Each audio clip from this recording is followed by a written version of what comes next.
네, 안녕하십니까. 내일 코칭 NCS 자소서. 오늘은 한국산업인력공단 인턴 자기소개서 작성 편에 대해서 살펴보도록 하겠습니다. 한국산업인력공단이 올해에 이제 인턴을 진행하게 되었는데요. 한국산업인력공단 인턴 자기소개서는 어떤 특징이 있는지 한번 살펴보도록 하겠습니다. 자, 우선은 오늘은 NCS 자기소개서 강의인데요. 자기소개서 같은 경우에는 뭐 정답을 알려드리는 것이 아니라 자기소개서를 잘 작성하는 데 있어서 이제 조언이니까 여러분들이 너무 이 내용에 대해서 정답으로 생각하지 마시고요. 이렇게 하나의 어떤 조언이라고 생각하시면서 여러분들 자기소개서 작성하시는데 활용해 보셨으면 좋겠습니다. 한국산업인력공단 같은 경우에는 이제 1982년에 설립을 했고요. 설립 목적은 근로자의 평생학습 지원, 직업능력개발 훈련 실시, 자격 검정, 그리고 숙련기술 장려 사업 및 고용 촉진과 관련된 사업을 진행하고 있고요. 주무기관은 고용노동부입니다. 주요 기능 및 역할을 보시면 능력개발, 능력평가, 그리고 숙련기술 진흥 및 기능 경기 대회, 그리고 외국인 고용 지원, 그리고 해외 취업이 있습니다.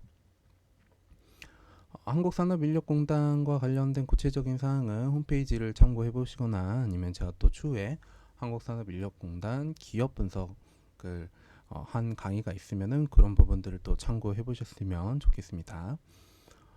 자, 그러면은 인턴 자기소개서 문항 한번 살펴보도록 할게요. 인턴 자기소개서 문항은 총 4가지 문항이 있습니다. 첫 번째는 이제 체험형 인턴에 지원한 동기, 그리고 공단 근무를 통해 성장시켜 나가고 싶은 역량은 무엇인지, 그리고 두 번째는 공단 사업 중 본인의 관심을 가지고 있는 분야는 무엇이며 그 이유는 무엇인지, 세 번째는 이제 목표 달성을 위해서 자신의 손해를 감수한 사례, 네 번째는 우리 공단의 고객 만족을 위해서 가장 필요한 역량은 무엇인지 이렇게 물어보고 있습니다. 전반적으로 체험형 인턴 자기소개서 문항으로 봤었을 때 좀 어려운 문항입니다. 왜냐면은 이제 3번을 제외한 내용들은 이제 어, 우리 한국산업인력공단과 관련된 동기라든지 사업에 대한 이해라든지 또는 우리 공단의 고객 만족을 위한 역량은 무엇인지 이렇게 물어보고 있습니다. 자, 때문에 산업인력공단 자기소개서 문항을 쓰기가 매우 어려울 수 있을 것 같습니다. 체험형 인턴 치고는. 자, 근데 이제 3번 문항도 굉장히 독특해요. 보통은 공동 목표 달성을 위해서 이제 목표 달성을 위한 어떤 과정들을 물어보는 이제 문항들이 많은데, 목표 달성을 위해서 이제 자신의 손해를 감수한 사례를 작성하라라고 하니까 어떻게 보면은 이제 기본 포맷만 가지고 계신 분들 같은 경우에는 자기소개서의 기본 포맷만 가지고 계신 분들은 꽤 난이도가 있을 수 있을 것 같습니다. 이제 3번 같은 경우에도 이제 목표 달성 과정에서 이제 내가 희생했었던 거, 조직원들을 위해서 희생했었던 사례들을 구체적으로 써야 될 것 같고요.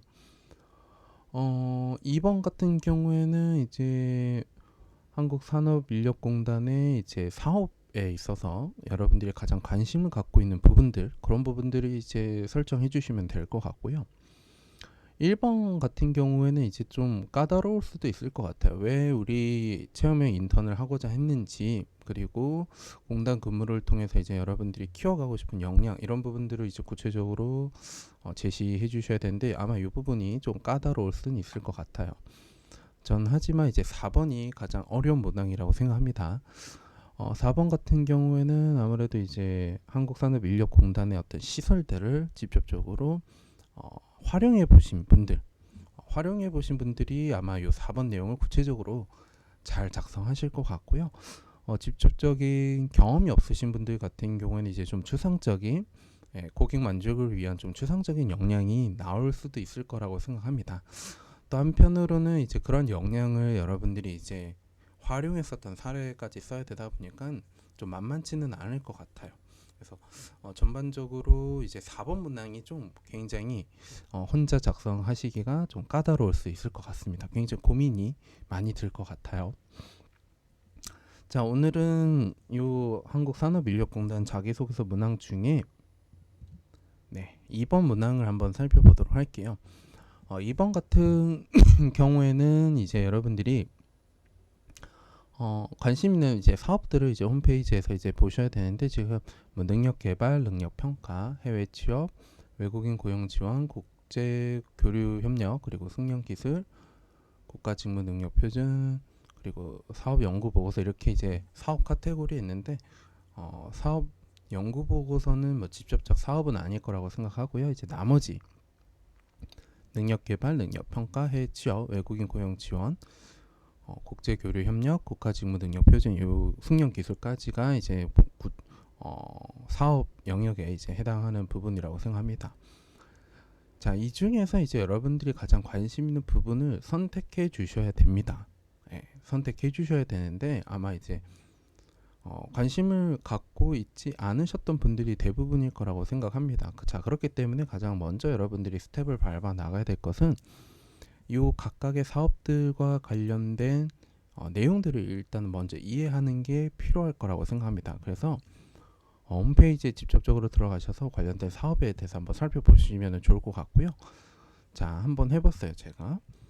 자, 그 중에서 저는 이제 해외 취업을 이제 선택을 했고요. 그 다음에 이제 여러분들이 밟아 나가셔야 될 게, 이 해외 취업 지원이라고 하면은 여러분들이 네이버나 어떤 구글에 한국산업인력공단 해외 취업 이렇게 한번 검색을 해보시면은 이제 관련 뉴스 또는 최근 이슈들을 보실 수 있으실 것 같아요.